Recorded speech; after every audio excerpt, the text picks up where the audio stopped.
Coming up. How do scientists define happiness? How do you feel, patient 957?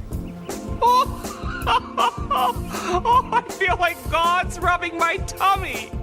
One of the challenges in thinking about happiness is whether you're thinking of it as this overall trait in life. Like, are you a happy person, or you're thinking of it as a specific emotional experience? Because I'm happy. Clap along if you know what happiness is to you. Because I'm happy. Clap along if you feel like that's what you want to do.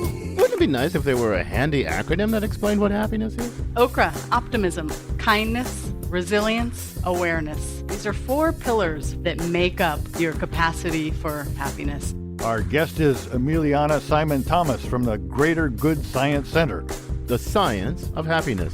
Your land is rich, your people happy. Who could be displeased with that? Coming up on Philosophy Talk.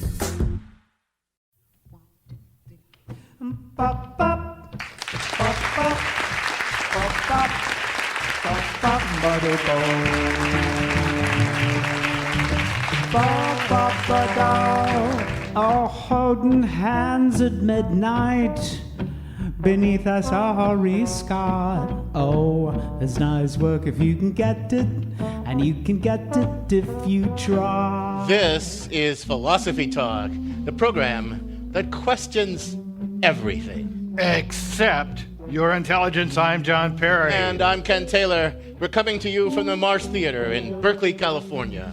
Our thinking originates at Philosopher's Corner on the Stanford campus.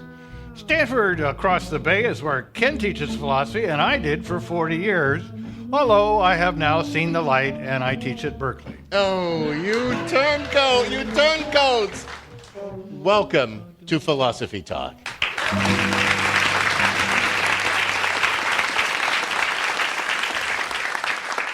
Today, we're thinking about the science of happiness. Well, Ken, psychology used to be mainly concerned with unhappiness, treating people with trauma or pathology. But now there's this emerging science of positive psychology, which focuses on how ordinary people can cultivate positive life quality. Yeah, now talking about the science of happiness suggests that we can measure happiness, predict what will make people happy. But you can't measure happiness until you know what it is. And that's the job of philosophy. So tell me, John, what exactly is happiness? Well, I must know, because when I was a kid, they'd say, if you're happy and you know it, clap your hands, and I'd clap my hands. But it's a little bit like St. Augustine on time. What then is happiness? If no one asks me, I know exactly what it is. But when I want to explain it, I do not know. So it's hard to define happiness, I grant you, but most people know whether or not they're happy. So let me ask you, John, would you say that you're happy?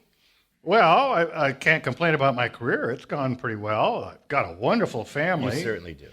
My days are filled with pleasurable experiences like talking to you, Ken. I live in a beautiful part of the world. I get to read and teach and think about philosophy and get paid for it. On the other hand, I think the world is going to hell in a handbasket. I'm a bit of a pessimist, and that can make me grumpy at times. So I don't know. Am I happy or not? Well, your answer is a complex answer. Think about it. It suggests at least 3 different things that happiness might mean. I'm not sure what it does mean, but from your answer, it might mean something like this. First, you mentioned satisfaction. You talked about your career and family, and then you talked about these pleasurable experiences that you have. That's the more hedonistic interpretation of a happiness. And then you mentioned something about mood, being cheerful or grumpy, and your outlook on life, being a pessimist or an optimist. So I don't know. There's 3 different things going on there. Well, I did my job. Now you tell me which of them it is. I mean, if we're talking about the science of happiness, we should have a nice, crisp definition.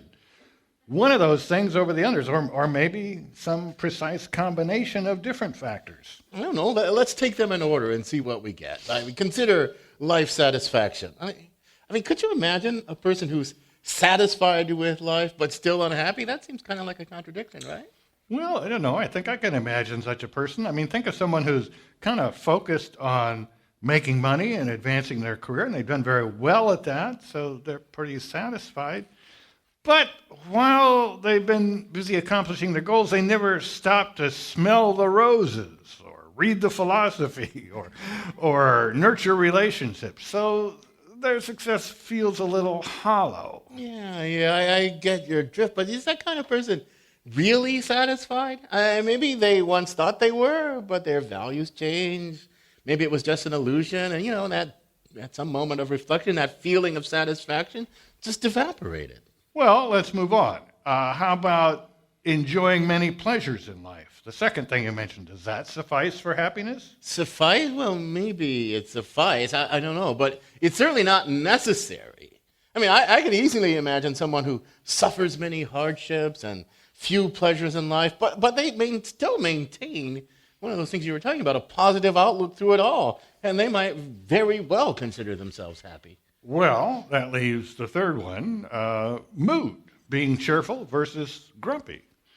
It doesn't seem quite right, because isn't there a difference between being in a good mood and being happy? I mean, moods are shifting, ephemeral, whereas happiness is more constant, isn't it? I see what you mean, but happiness, too, is like that. I mean, there have been times in my life when I've been very, very happy, and times when not so much.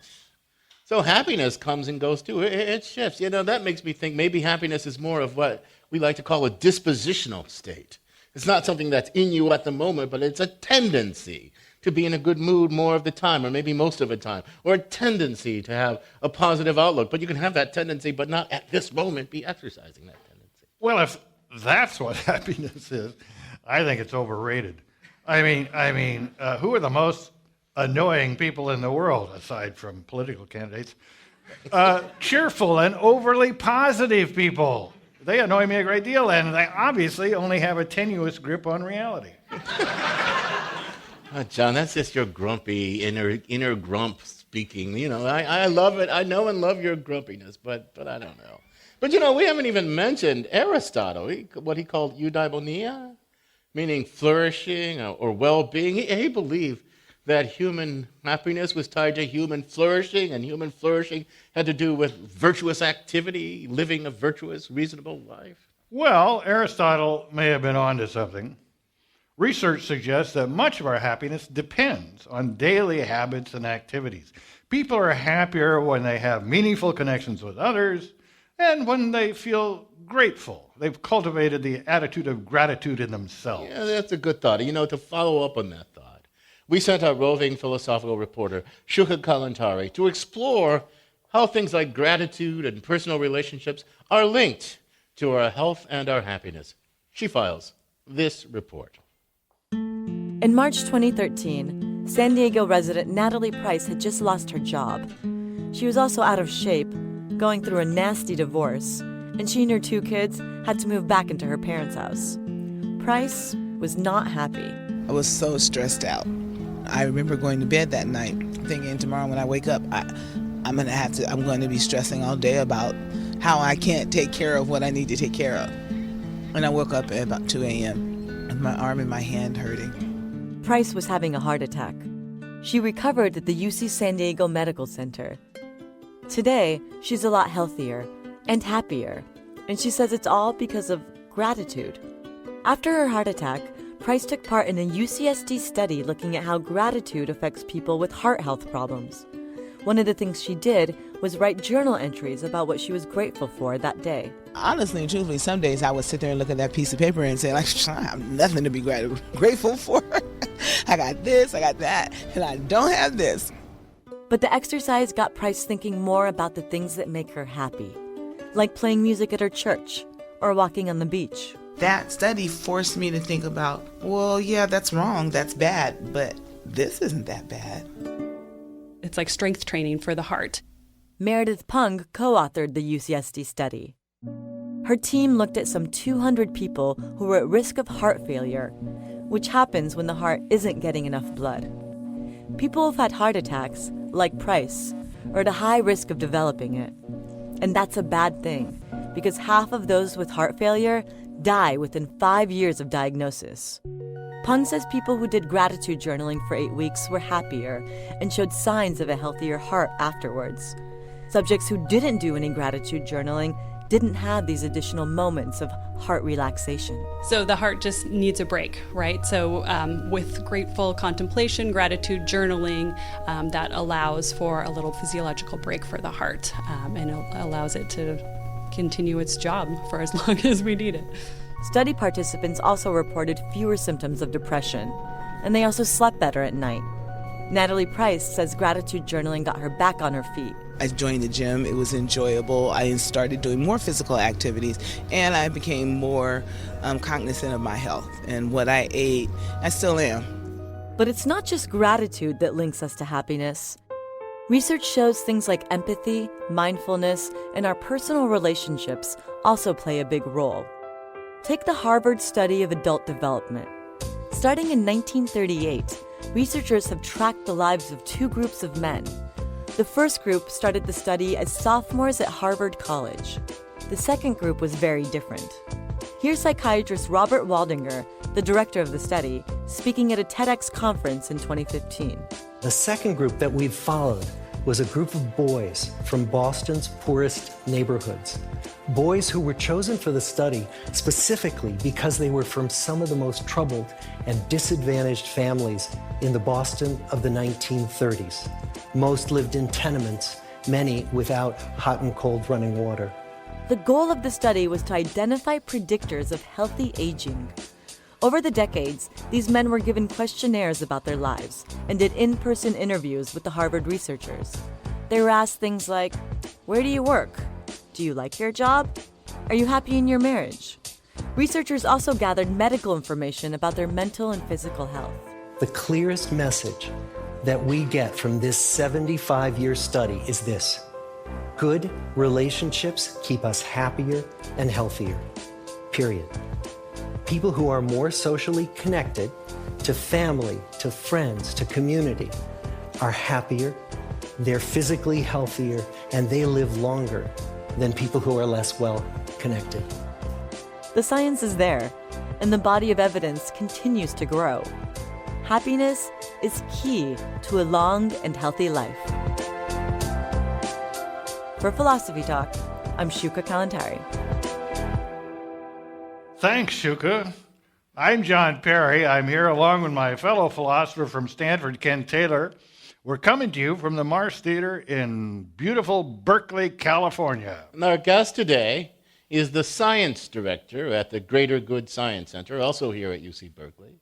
Please welcome to the Philosophy Talk stage, Emiliana Simon-Thomas.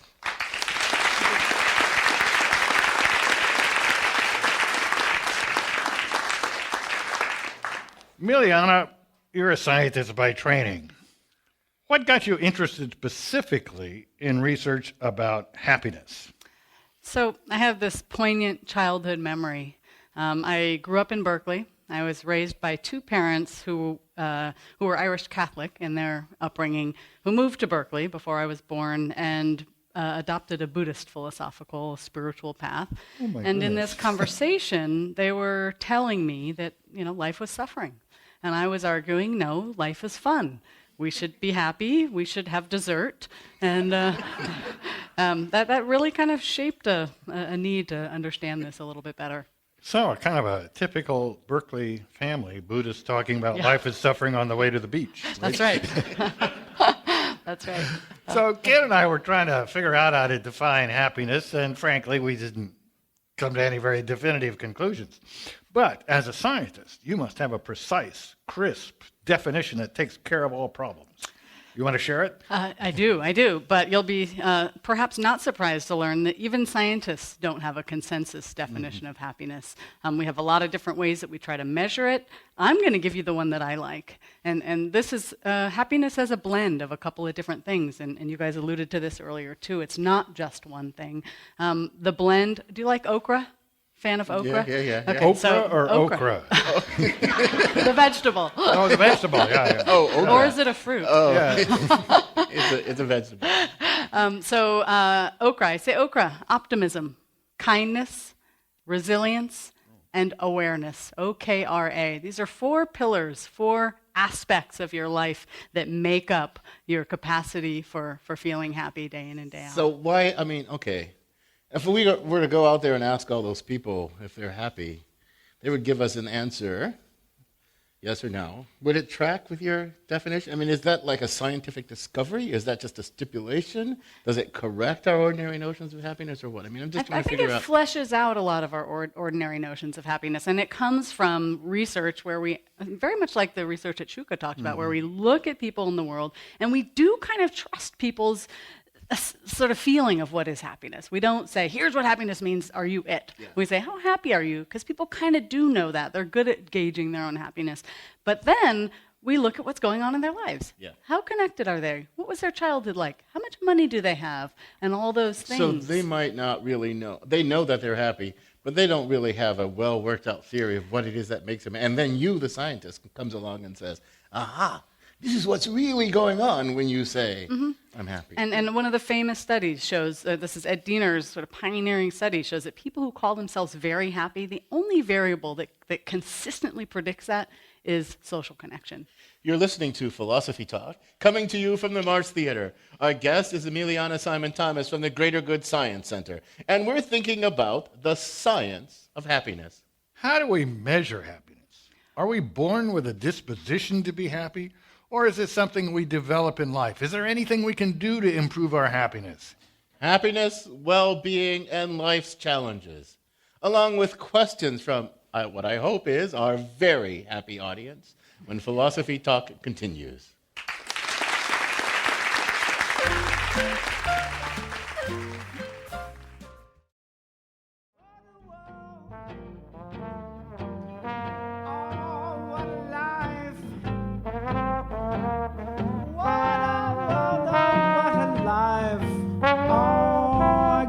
It's all 'cause I'm in love.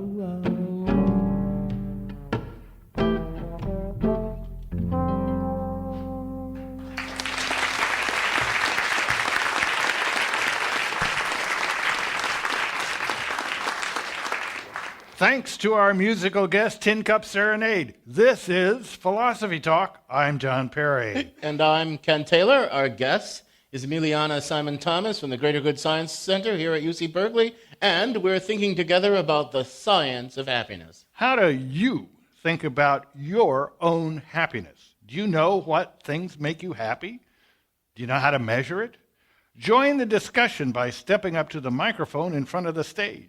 So, Emiliana, so you're a scientist, and there's all this scientific research and this new thing, right? It's not just for philosophers and religion anymore. So tell me, what's the most surprising result that scientific research about happiness has revealed?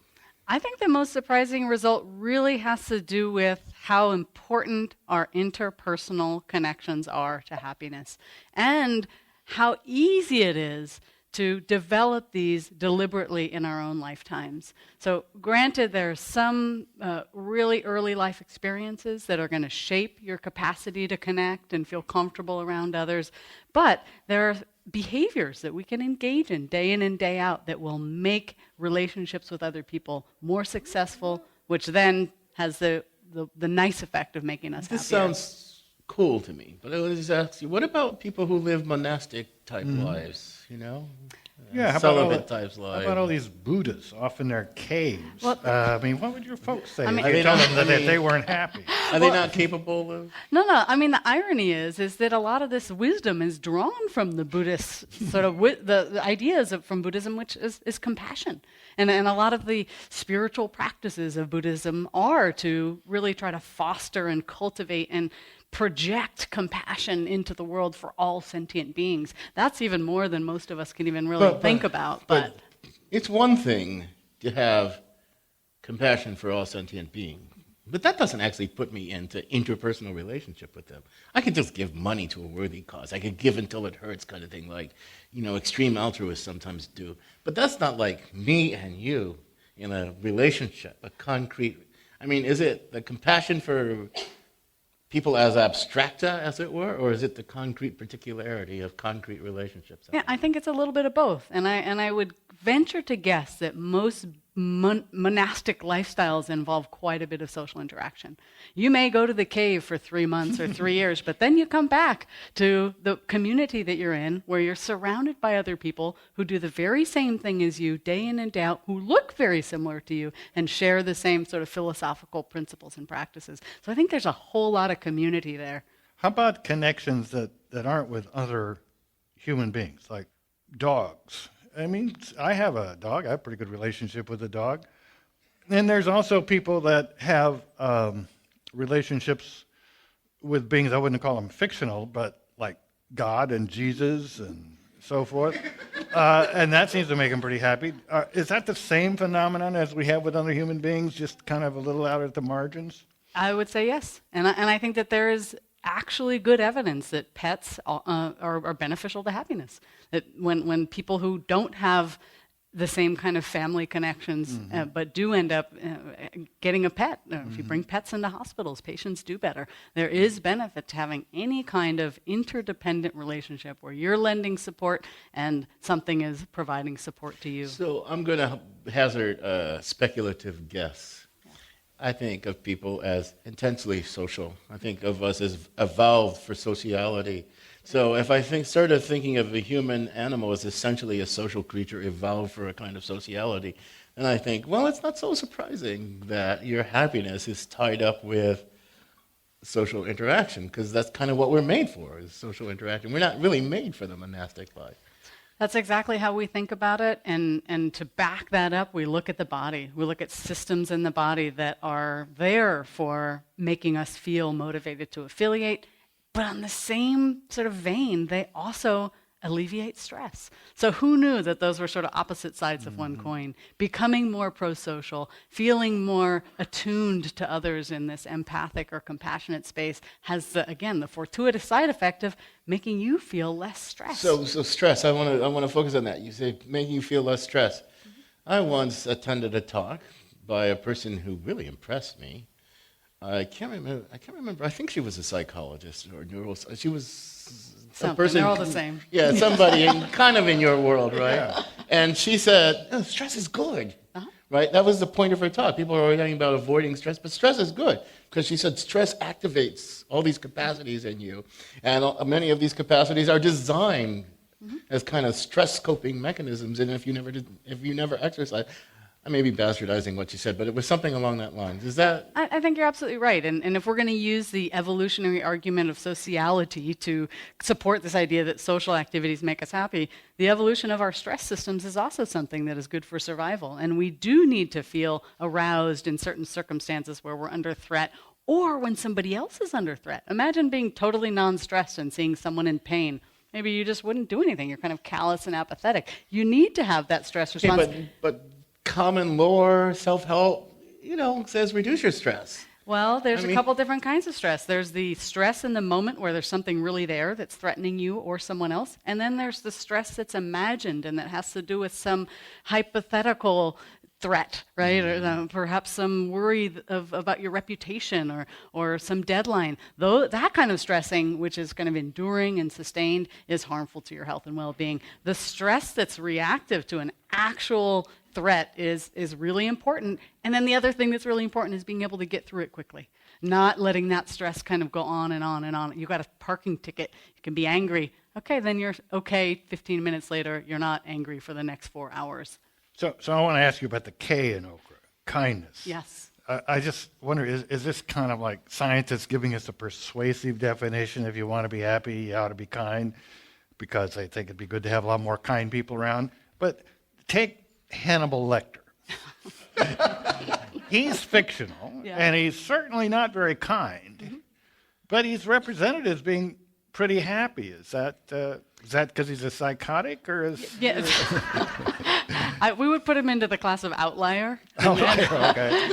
And outliers are hard to factor into a general pattern of how people behave. Why we think that kindness is good for happiness is because when we look at the brain, when people are given the opportunity to be generous or to cooperate, people's brains are reflective of a greater sort of pleasure response. Okay. So when you're kind, we think, we're going to get it for ourselves, that's going to make us happy. But actually we're happier when we cooperate give. But there's something beneath John's question. There's that I wonder what I mean, some people think, well, different things make different people happy. Torturing ducks may make a cruel person happy, right? We don't approve of the happiness of the cruel person because happiness as such is kind of morally neutral, right? But your okra thing doesn't sound so morally neutral. It sounds because kindness and all that, right? So, I mean, does the science of happiness about a morally neutral notion of happiness such that, you know, Hitler may have been very happy, but he was he was lots and lots of bad things, right? So the fact that he was happy neither recommends his life nor disrecommends his life, right? Yeah, I mean, the challenge for me in all of these hypothetical questions is, are those people actually happy? Is the duck torturer actually happy? We don't know that. If they're smiling, that's one way to imagine, well, maybe they're happy because they smile a lot, but did we ask them, are you happy? What's going on in their lives? You know, it's hard to really, to justify their life as one that is happy if I actually don't know if they're really happy. Right, it's hard to justify their lives to the rest of us. But if that's their guiding passion, and they get lots of jollies out of it, they may look forward to the day when they get, oh God, I got a really cool duck to torture now. I mean. Yeah, I mean, I would ask someone to run a longitudinal study of Dutch torturing and see if duck torturers. Sorry, Dutch. You are a scientist. I haven't done it. I'll go back tomorrow. Yeah, the subjects committee. Recruiting duck torturers for an interesting study on happiness. Let me just ask one quick question before we go to our questions. The A in okra, awareness. Now, there is a stereotype that a lot of people are happy because they're blissfully unaware.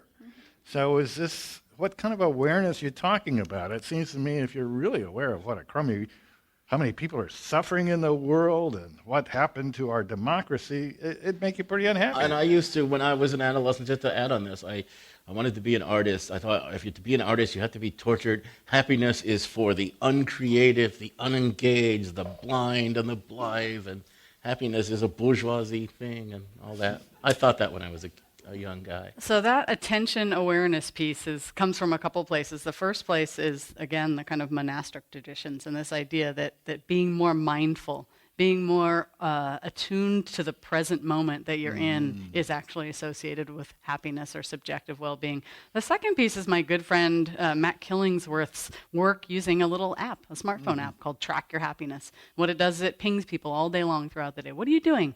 Are you thinking about what you're doing? Are you thinking about something else? Are you thinking about something else better or something else worse? And what he finds, regardless of what people are doing, whether it's the dishes, making love, whatever it is, when they're thinking about that activity, not mind wandering into the past or the future, they're doing better. They're getting more out of that moment. They're feeling more happiness. I think what you'd find is that no matter what they're doing, the ping annoys them. You're listening to Philosophy Talk. We're talking about the science of happiness in front of a live audience at the Mars Theater. And we've got questions from that live audience. Welcome to Philosophy Talk. Sir. Hi, my name's Mike. I'm from Albany, California. And my question has to do with what role memory plays with happiness. Like one of the things that makes me happy now is when I don't experience secondhand smoke. But people smoked around me all the time when I was a child and growing up. And I'm unhappy when I smell it now. I don't know if that's trivial kind of happiness, but I know that how we remember things and how we think we're going to remember something has something to do with it. Yeah, I mean, memory is sort of agnostic to happiness. It doesn't really decide. Your biology doesn't try to make you happy and remember happy things or not happy. What it does is it records what's happened in your life and what happens repeatedly, and it builds associations, and what happens together happens more easily. And so if you're interested in sort of cultivating more happiness, it would behoove you to do things day in and day out that repeat positive experiences in whatever context you're in. So maybe it's a gratitude practice. For you in the secondhand smoke experience, or I can only imagine that thinking about secondhand smoke could be unpleasant, but if you get through it quickly and you realize that now you don't have it, isn't that wonderful? Aren't you grateful for that? Maybe maybe your experience is different. So our colleague Laura Carstensen at Stanford studies aging, and one of the things she's studying is aging and happiness, and one of the other things she's studying in that regard is aging and memory. And I seem to recall from her that as we get older, Our memories are of more pleasant things. Mm-hmm. And then when we're younger, our memories are of, we remember the less pleasant things more. We're more inclined to remember the less or something like that. Does that sound like a... She's probably got more expertise than I in that space, but I do think our memory at some level is sort of what we can retrieve from memory is limited. What we can put into memory is unlimited. Mm-hmm. As we get older, that like little window probably gets narrower, and we do, as we get older, tend to become more generative, and that involves sort of thinking back on in a rosy way on the past. That's kind of some results from her work. Welcome to Philosophy Talk, man. Hi, my name is Valerie. I'm from Martinez, California. John brought up a question earlier about how do you measure happiness. So I was curious, in your Okra definition of happiness, optimism, kindness, resilience, and awareness, is each component equally weighted, or do one or two components carry a greater sense of weight in terms of measuring someone's overall experience of happiness? We're not there yet in terms of tailoring to a particular person. There are researchers who are trying to figure out, coming in, what is it that would be most beneficial to you in terms of your cultivation of happiness? Those principles come out of a combination of looking at people's brains when they're presented with sort of happy or unhappy sort of stimuli. They're also asking people just subjectively, are you a happy person? Do you consider yourself very happy? And also doing things like looking at people's faces when they are presented with something that is pleasurable. Do they smile at all? Do they smile really big and smile for a long time? Do they smile and then stop really quickly? All of these things inform this notion or this sort of combined palette of happiness. So because of the combined palette, there's lots of room for variation, lots of variables that might affect this. I wonder about things like cross-cultural regularities or cross-gender regularities or cross-racial. I mean, how much does this stuff vary with the way that human beings vary, There's a huge opportunity there research-wise, and for instance, gratitude in cultures that are much more collectivist. We here live in a very individualistic culture and tend to focus on success and personal status and things like that. You're not talking about Berkeley. You're talking about the United States. That's right. This is the outline. That's right. So in the collectivist cultures, when they did a gratitude journal, there was less of an impact on well-being because there was a ceiling effect. There already was this held sort of importance of interpersonal connections and interdependence. So what about, so that's cross-cultural variation, but what about gender? I mean, some people like to think of, John thinks all the world's problems are caused by men because all we're good at is, we're not good at much, right? And we cause most problems, especially if you think about sociality, some people think women are more developed for the sociality, and the men are the hunters and the this and the that. And what about cross-gender comparisons and the capacity for happiness? Also an open field, and we don't have solid answers about who's better at what. Certainly we know that there are hormones and certain neuropeptides that function uniquely in men and women's bodies. I mean, oxytocin, for example. We talk a lot about how important oxytocin is to social connection. But in women, it's also for breastfeeding and uterine contractions. It's not happening in men. But that doesn't mean that it doesn't play at the level of the brain, above the neck, that it doesn't play a very similar role in our sense of trust and safety and a sort of affiliative security. You're listening to Philosophy Talk. We're thinking about the science of happiness with Emiliana Simon-Thomas from the Greater Good Science Center. Is happiness all it's cracked up to be? I mean, what's wrong with being sad sometimes? Aren't happy people, for the most part, just deluded? We're coming to you from the Mars Theater in Berkeley, California. We'll take more questions from our audience, our highly happy audience, when Philosophy Talk continues.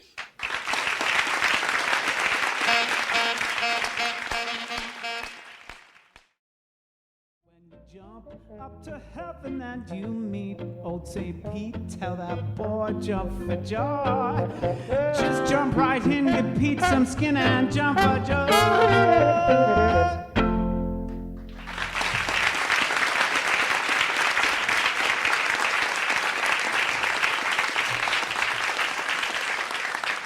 Thanks to our live musical guest, Tin Cup Serenade. I'm John Perry.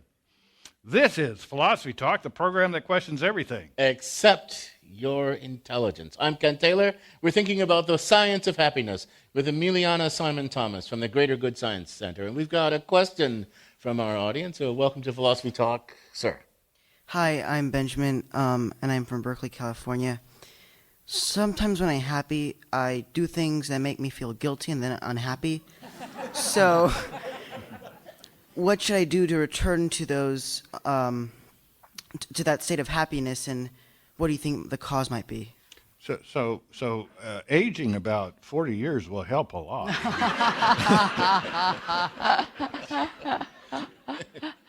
I guess I would ask you, what is it that you're doing? Not because I want you to answer that question, but I think that if you wanted to look at a list of research-tested things that you could do that probably wouldn't leave you feeling guilty, they're out there, and those would be things like just being kind to someone else. If you're feeling happy, go out and start up a conversation with another person. Or when you're walking down the street and you see somebody who is having trouble getting their groceries into the car, say, hey, can I help you? Or somebody who's looking lost looking at their mobile device, hey, do you need some help finding where you're trying to go? So there's a whole science on how random acts of kindness, and this is not just Berkeley, random acts of kindness enhances people's happiness. But there's a question underlying that interesting to me. I mean, nobody does well all the time. Nobody is kind all the time. Nobody's aware all the time.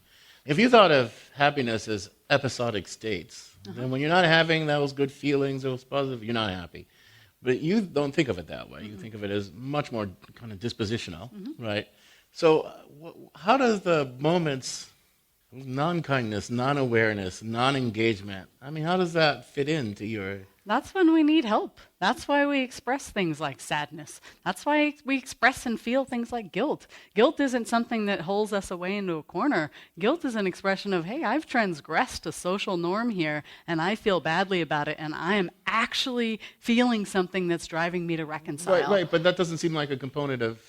So the moments when I'm like disappointed, sad, beating up on myself, okay, I have this standing disposition not to do that, but today I'm overcome with it. Doesn't seem like it makes a lot of sense to say, well, you're happy today. Seems like I'm unhappy today. Well, but this is the reason why you would focus on having your strong social connections, because hopefully in those moments when you're expressing sadness, there's someone around. And the reason you express sadness is precisely because it makes somebody else who cares about you approach you and comfort you. And how do you feel then? How do you feel when that person comes, puts their arms around you and says, hey, it's all right, everything's going to be fine? So that suggests that this responsiveness, guilt, sadness, especially if they're communicated and expressed, are part of my overall equipment or tools for managing my life happy. That's right. Well, in the context of your social relationships. We did this great study looking at how often people from all over the world used little emoticons on Facebook. And so we told Facebook, look, just the smile and the frown, not interesting enough. You got to put in different kinds of smiles, an amusement, an enthusiasm, a smile. Anyway, what we found was a little bit of a surprise. The countries where people used the whole range, the whole palette from positive to negative in a kind of regular fashion rather than a whole bunch at once and then none for 5 days or all positive and never negative. The ones that were diverse, like we call it emoversity, the ones that were diverse were associated with the greatest benefits to those countries' well-being as measured by other national measures. You're telling us emoticons are a good thing. I think if you have no other option for face-to-face communication, sharing your emotions virtually is certainly a good thing, and including the negative ones is important. Sometimes I think I really am a grouch. Welcome to Philosophy Talk, sir. Hi, I'm Charlie from Palo Alto, California. Thanks for making the trek up. Well, Berkeley and Palo Alto. Burst my bubble. No, I was so happy. Well, what I've noticed is when I'm happiest is when I'm not thinking about when I'm happy, and if I start analyzing it, I become unhappy. So I guess my question is, why? Is there some empirical reason to study happiness? Is it for fun? Why do it? And that seems to give the lie to your A part of Okra. That's right, the attention awareness. That thinking about why you're happy, analyzing it, imagining what it is that makes you happy, when you're doing that, you're not in the moment attending to what's around you and what's happening in that moment within you, right? You're thinking about other things. You're in a sense, you're mind wandering about the sources of happiness, and that is chipping away at your capacity to be happy in that moment. So there's a Chinese thing from the Tao Te Ching that says something like this, the good swimmer forgets the water. Because as soon as he thinks about the water, he's like, what's my relationship to the water, right? And the good swimmer is just in there doing. Now, it's competent doing, it's engaged doing, because they do the right thing, they make the right stroke. But it's not thinking about the water. So when you say in the moment, that doesn't mean thinking about what makes me happy and whether I'm happy. That's doing the thing, right? Yeah. Is that I think that's a great analogy. That's exactly right. You're sounding a little like Heidegger, I'll warn you. I know. Well, Heidegger sounds a little bit like Lao Tzu, or Chuang Tzu. That's from Chuang Tzu. Welcome to Philosophy Talk Now. Hello, I'm Jennifer, and I'm very happy to be here today from football-crazed San Francisco.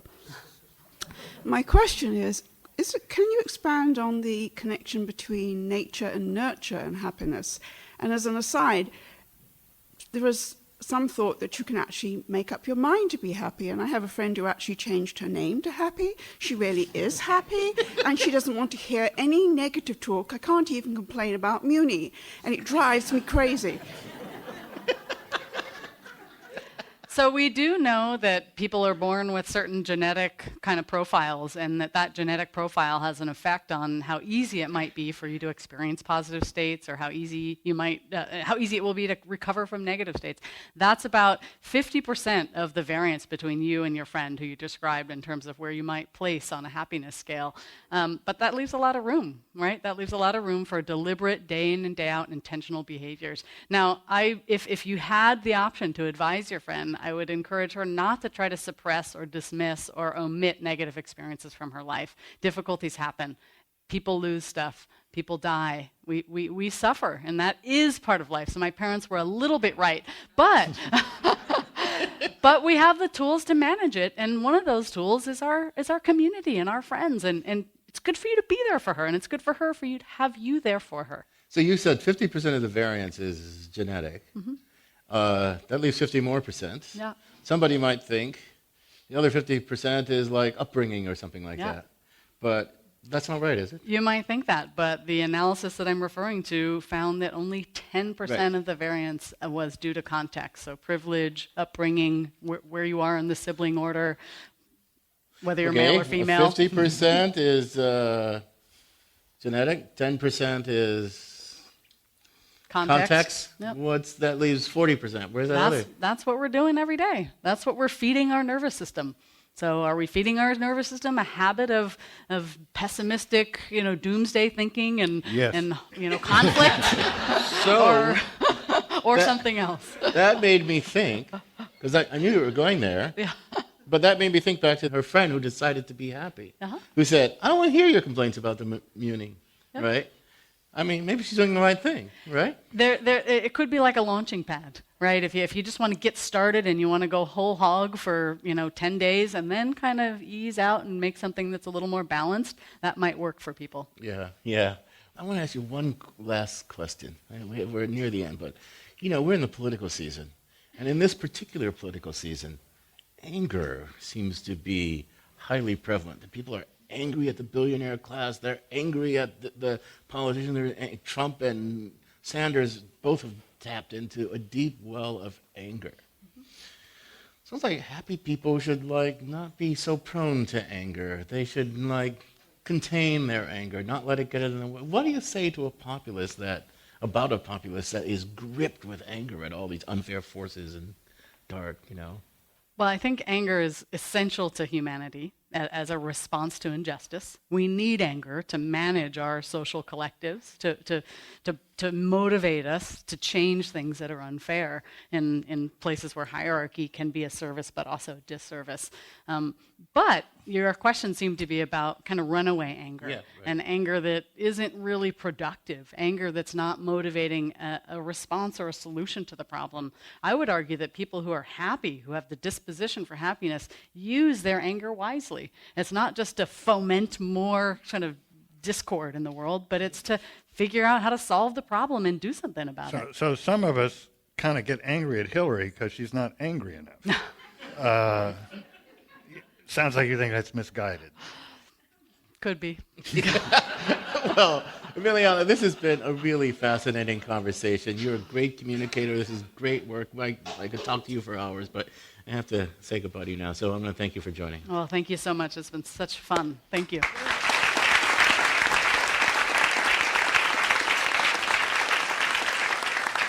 Our guest has been Emiliana Simon-Thomas, Science Director at the Greater Good Science Center here at UC Berkeley.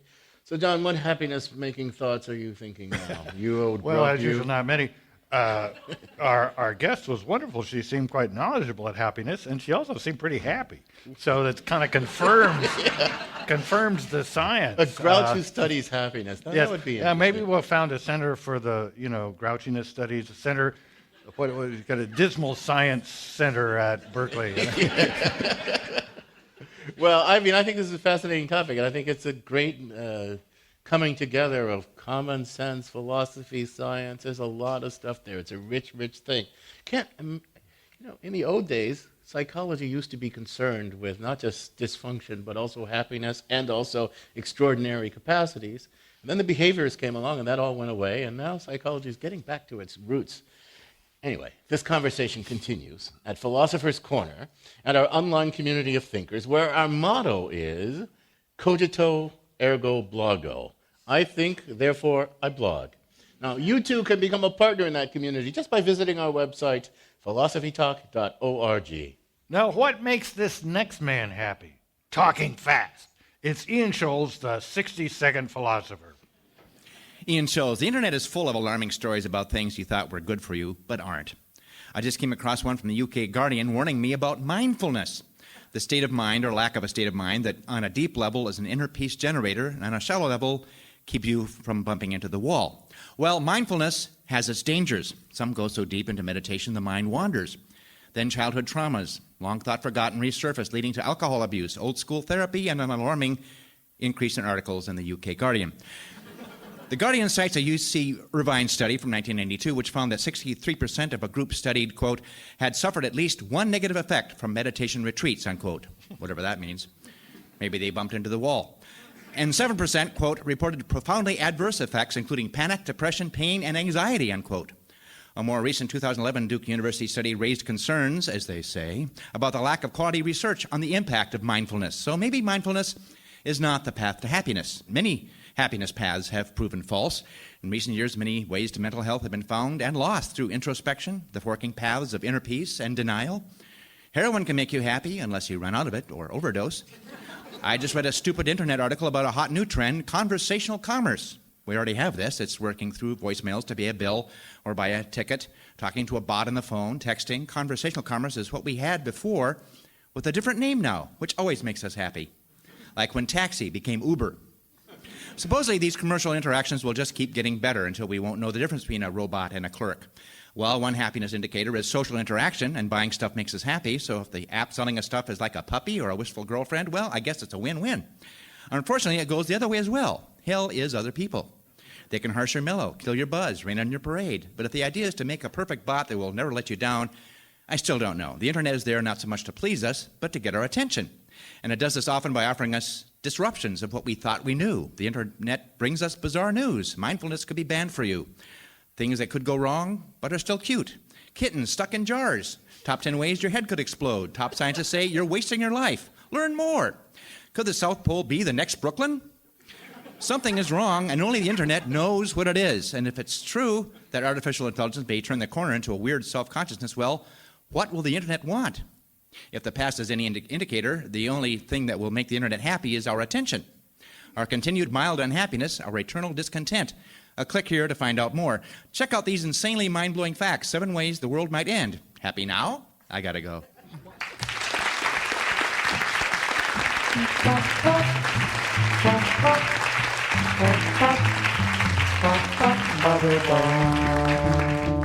Philosophy Talk is a presentation of Ben Midler Productions and the trustees of Leland Stanford Junior University Copyright 2016. Our executive producer is David Demarest. Special thanks to Stephanie Wiseman, Nicole Pena, Mo Mukin, Dan Brandon, Dominic Borg, and Crystal Nickerson. Thanks also to our musical guests, Rolf Wilkinson, Safa Shokrai, and Larry Wright, Tin Cup Serenade.